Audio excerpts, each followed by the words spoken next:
तो बात बन जाए। বলিউডে আবার নাচে আগুন।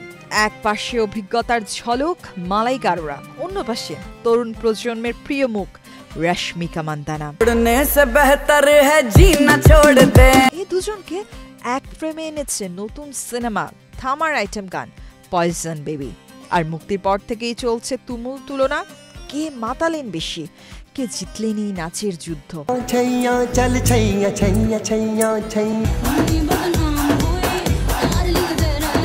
ছাইয়া ছাইয়া থেকে মুন্নি বদনাম, মালাইকা মানেই নাচের আগুন।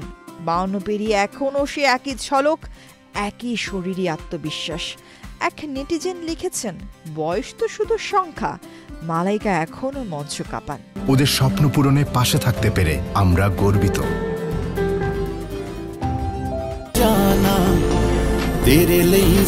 অন্যদিকে 29 বছরের রশ্মিকা মান্দানা নতুন প্রজন্মের Bollywood crush. Expression, sparkling energy আর সাহসী স্টেপ, তিনি নিজের জায়গাটা পাকা করেছেন। নায়ক আয়ুষ্মান খুরানা, সুরকার সচিন জিগার আর গানে কণ্ঠ দিয়েছেন জেসমিন সান্ডালাস, দিব্যা কুমার ও সচিন জিগার নিজে।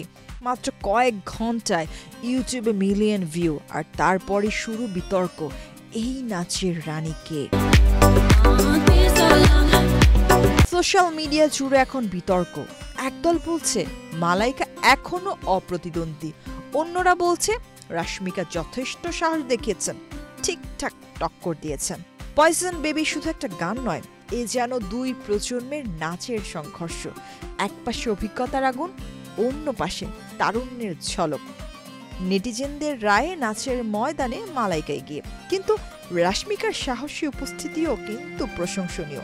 বয়স নয়, মঞ্চ কাঁপানোর জোরটাই আসল, আর মালাইকার সেই জোর এখনো অটুট। বিনোদন ডেস্ক, বাংলাদেশ প্রতিদিন।